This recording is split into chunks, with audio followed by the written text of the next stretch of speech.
listening to the Discovery Pod, a podcast dedicated to conversations with leaders in the social profit sector. Discover the origin stories of CEOs, founders, and other senior leaders and learn from them so you can accomplish what is most important. Now, on with the show with your host, Douglas Nelson.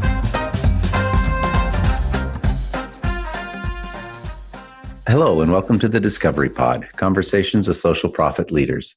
Today on the show, we have Judy Savage. She's been a leader, a consultant with a national firm, and for the last 17 years, she's been the CEO of Lionsgate Hospital Foundation in North Vancouver. Thank you for joining us, Judy. Well, thank you, Doug. It's a pleasure to be here with you. So for those who haven't been following the meteoric rise of the Lionsgate Hospital Foundation over the last number of years, walk us through some of the things that the foundation has been doing and the impact you've had on healthcare in North Vancouver. Well, we have been on a very exciting journey that I would say started probably about 15 years ago, and I've been with the organization for about 17. And that was when we launched our first capital campaign to build a new emergency department. And, in doing a campaign, it was the first time that we'd had to implement campaign structure by way of having a campaign team, a campaign chair, prospects, and what have you. And we learned a lot from that campaign. And I think one of the things, we did a couple of things really well, some perhaps not so well. But the thing that I think was key to our success is how we nurtured the relationships from that campaign all the way through the campaign journey through to when the campaign was completed. But then also on the anniversary dates of the opening of the emergency department, we would communicate back to donors the impact of their gift, how it had helped to transform patient care, the impact on the physician and staff morale and working in this beautiful new contemporary facility. And so that created the momentum for our successive campaigns, which we've done 6 in the last 15 years with increasing goals, our most recent being $100 million to build a new medical and surgical center. And each campaign has built on the success of the previous one, all primarily, I'd say, through donor stewardship activities in nurturing relationships. It's one of the things we see a lot with clients here at the Discovery Group that are wanting to significantly increase the role of campaigns or major gifts in their organization. And it really is about establishing your organization as a place where that type of philanthropy happens and building up that credibility with donors. Mm-hmm. You mentioned donor stewardship there. That seems to really have been a hallmark of the program that you've built. It has. And I think there's a couple of key components to it. And our philosophy at Lionsgate is to treat every donor like a major donor, treat every donor well. And we have seen many times over that often the large gifts will come from the most unlikely places. So, and also it's the right thing to do, I should say too, is to treat everybody well. But we have, I think the stats in our last $100 million campaign that I pulled for our board, we had 40 people who gave over $100,000. And we looked back on their track record of giving. 80% of those people, their first donation to our organization was between $100 and $500. Wow. We had 40 people whose initial gift was between $100 and $500, who through nurturing and building trust and continuing to nurture that relationship, ended up in our $100 million campaign of giving over $100,000. And in fact, even our $25 million lead donor, his first donation was $100.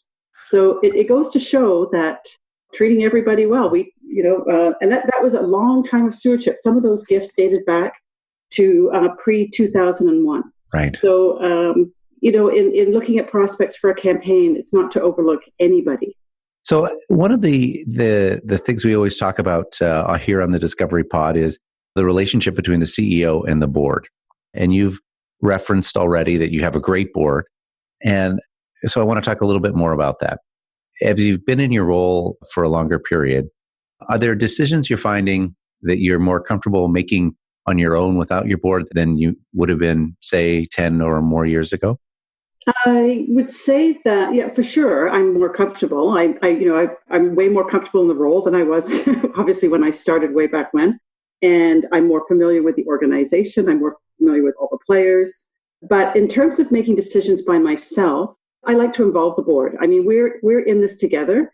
And I think our board feels a great deal of ownership, both the foundation and their role at the hospital. So in terms of me making decisions by myself, I like to consult with our board. Or there may be situations where we have one recently, the cannabis issue. Do we accept proceeds from the sale of cannabis? And in that, I'm taking a recommendation to the board rather than saying, what should we do about this? I'm taking a recommendation, which actually is going to be that we not accept it at this time for a variety of reasons. So there may be issues where I'll make a recommendation, say, this is why I think we should go this way.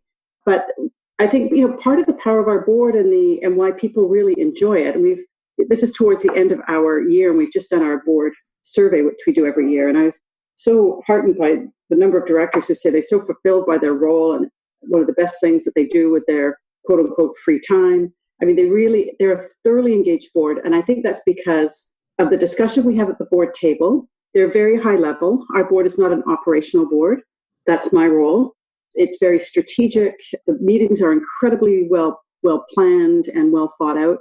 And we've made it a really enjoyable opportunity. But I think I'm getting away from your original question. So my short answer is, yes, I'm more comfortable. However, I rely on our board, and it's a two-way street in terms of our discussions. Does that answer the question? Yeah.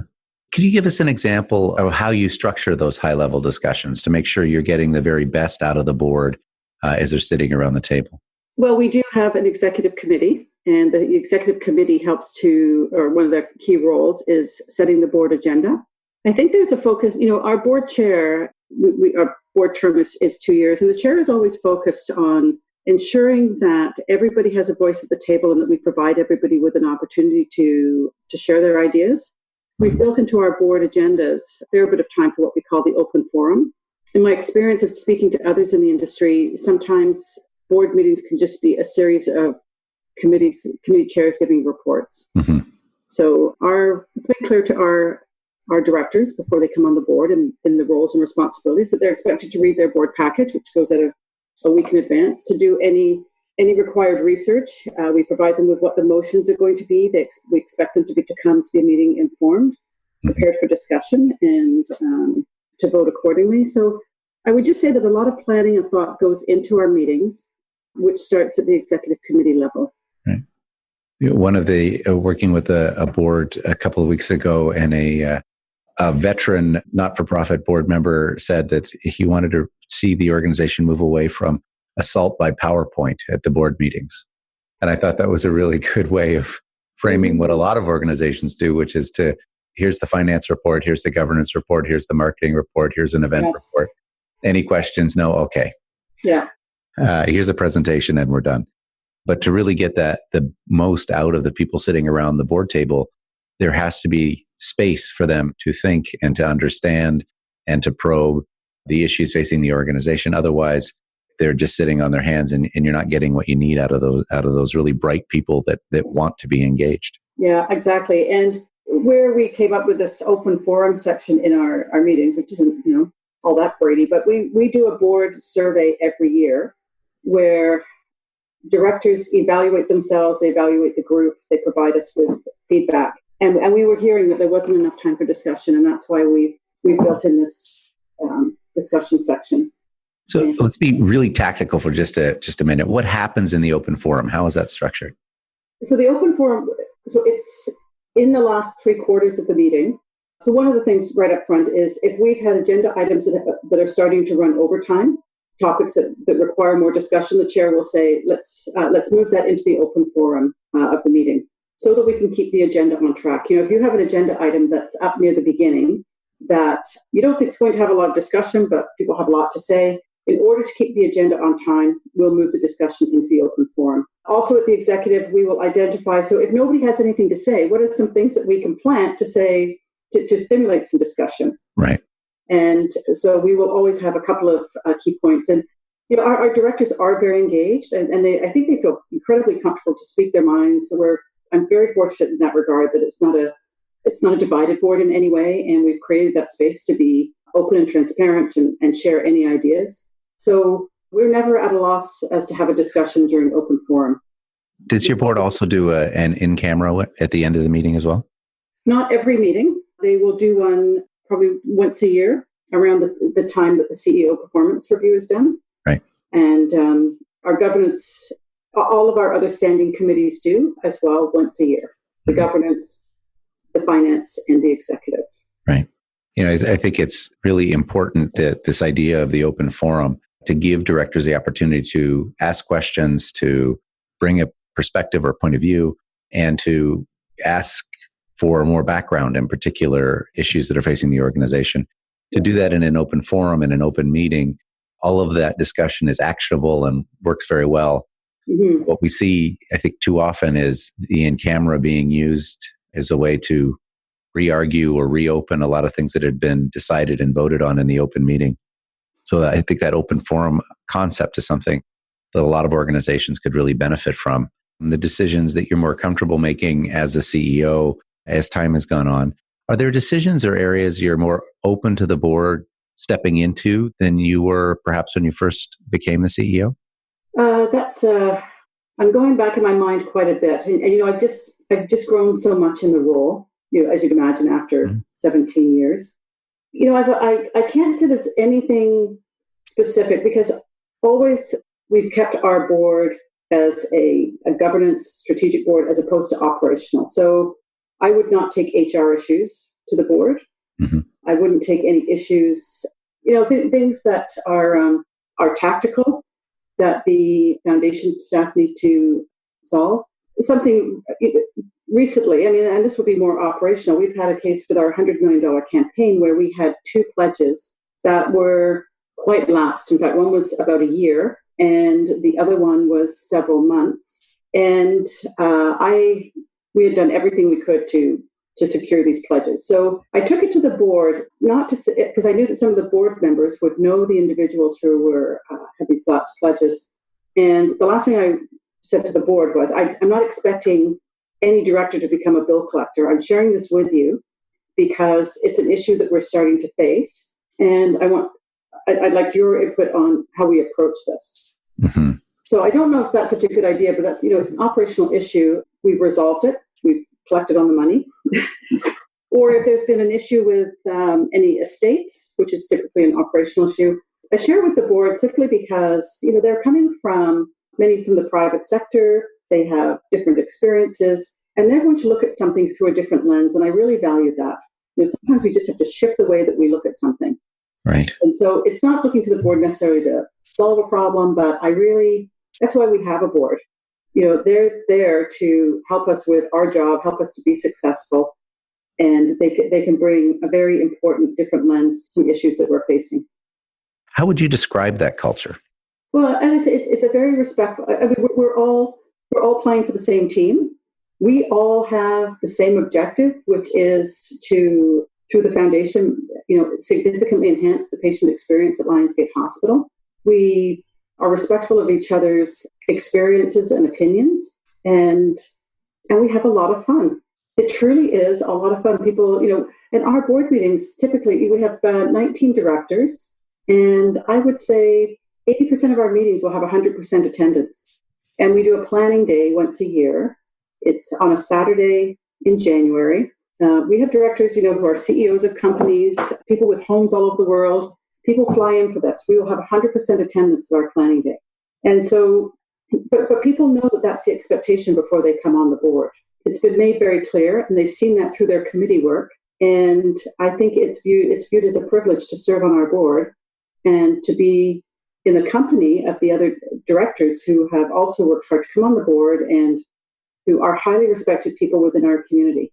I think you pull all that together, and we have exciting discussion at our board. That's not to say that we don't, everything sails along, but I don't think of anything as in my experience, in 17 years, there has never been an issue that has divided the board. We have robust discussions where we land on a decision that we all at the end agree this is the right thing to do for the foundation. But I think the other thing, too, that I've experienced with some colleagues is the board gets way too involved in operational issues. Yeah. And so I can say that when I first started, one of the toughest jobs I had to do was make a recommendation to the board that an event that had been held for 10 years, it was called the 911 Relay. It was the big fundraiser for the foundation. I made a recommendation within my first year that this event had to stop. When I looked at the numbers, I can say it wasn't actually a fundraising event. It was losing money. It seemed like it was raising money. Lots of people were involved and sponsors and what have you.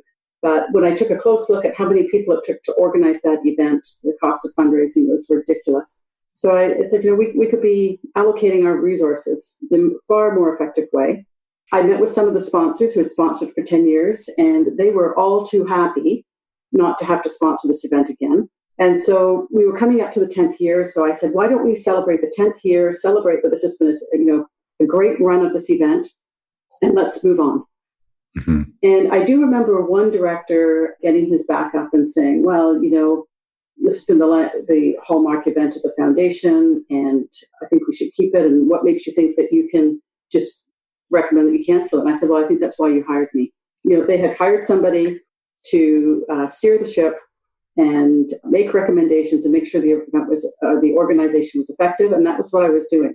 And that was one person who spoke out. And then after that, I had members of the executive calling me and saying, don't worry about that guy, and you're doing the right thing. And I mean, it was a tough thing to do because the organization just loved this event. But I think when they looked at the hard numbers, and every event has a life cycle, and knowing when is the right time to move on to something else. And you don't want it when you can't get enough sponsors and the participation's declined to the point where you actually have to cancel the event. This wasn't a cancellation. This was a celebration of 10 years of a wonderful friend-raising event, and let's move on. But that was your framing there is beautiful. It's very perfect, Judy. It was a celebration. I remember I did agonize over it because it was a hallmark of the hospital, and the community all knew about this 911 relay. And then here's this new person who comes in and says, we're not going to do it anymore.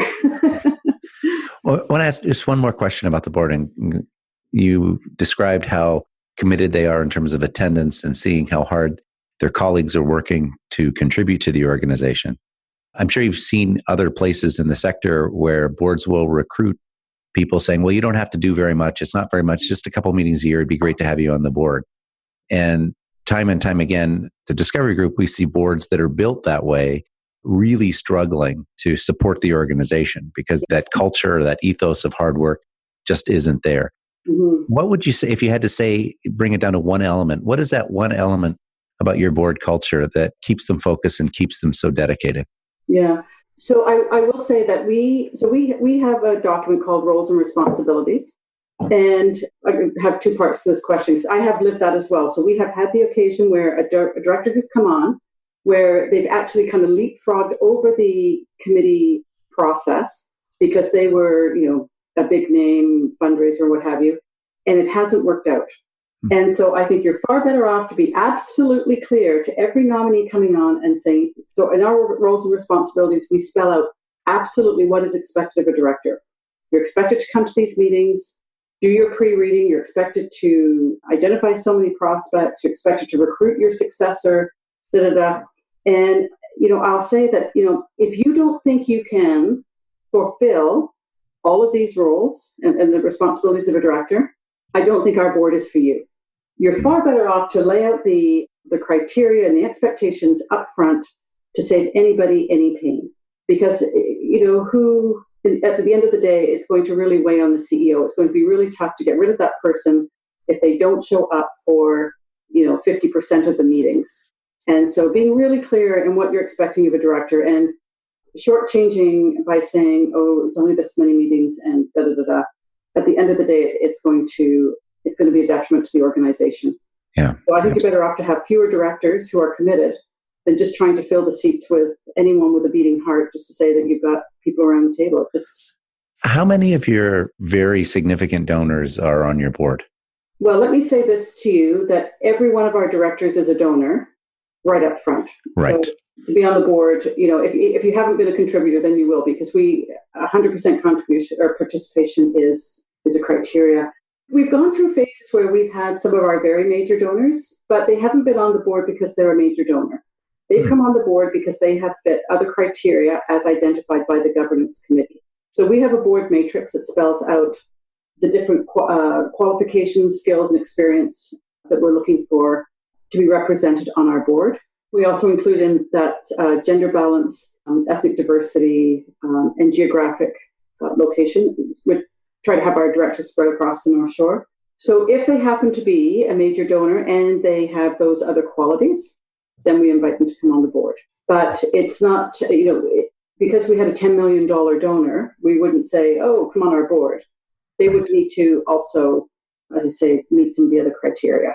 Right. That is an excellent point, and I really want to underline that for listeners, that we see all the time boards that have very significant donors on it, and it's great to have those people. They've shown their commitment. Mm-hmm. The risk that can happen over time is that every board meeting turns into a stewardship opportunity and not into a governing board discussion. And it becomes even more difficult to put the hard issues on the table or to make those hard decisions, because the donors, even though they're just one of the number of directors, are viewed by their colleagues as having a disproportionate voice or vote in terms of the organizational direction. Mm-hmm. I would actually think very, very, very, very carefully before having one of our very major donors come on the board. Right. For that very reason, because I would think, there are certain things that we wouldn't want this donor to hear. I can't think what, but I would just be very wary of that. Yeah. When I describe it sometimes as, not every person who goes to a Michelin star restaurant wants to see what happens in the kitchen. Mm-hmm. Exactly. And so I think our donors can sometimes want that stewardship, want that celebration. They want to feel good about their gift and their connection to the organization. And the fiduciary and governing responsibility of being a director, in some ways, for some people, interferes with the enjoyment of their giving. Mm-hmm. Yes, I'd agree. Moving away from the board now to sort of the advice that you would give to others in the sector. Your experience as CEO and your track record is enviable, to say the least. As you're looking at the changes that have happened in the sector in your time at Lionsgate, are there trends that you've seen that are really encouraging, that are making you feel good about the direction the social profit sector is going? Oh, absolutely. Yes. Well, first of all, I love working in this sector.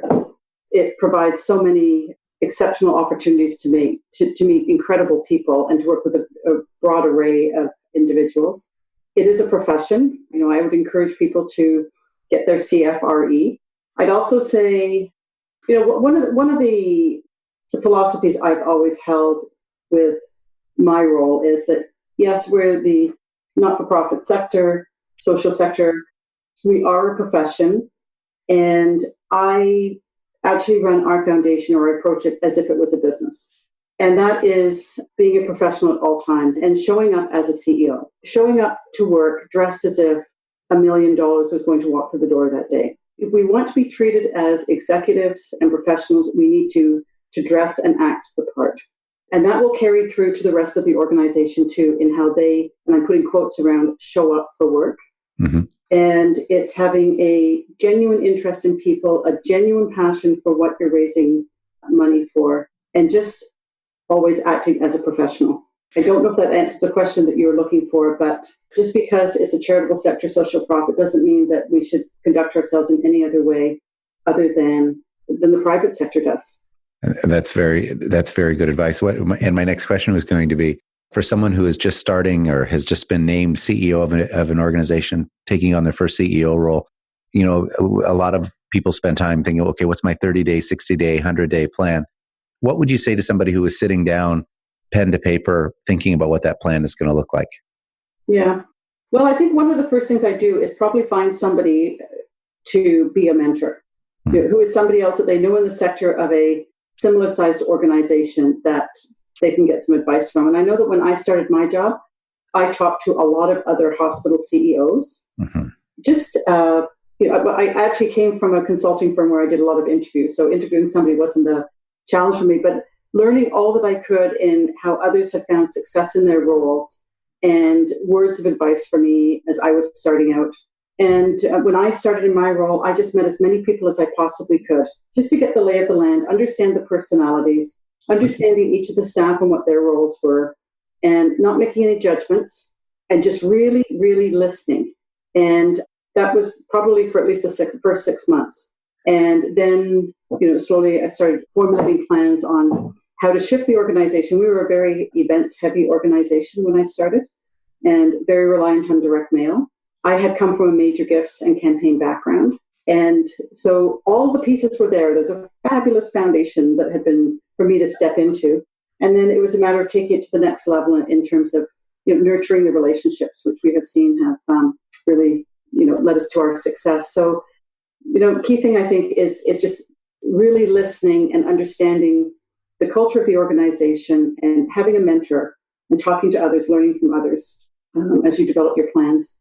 Judy, that is great. At the end of these conversations, I like to kind of find the three really great nuggets of information that people should take away. And I want to go over those three that I've taken down through our conversation. The first was to treat every donor like a major donor and really focus on that stewardship and being a place where significant philanthropy happens.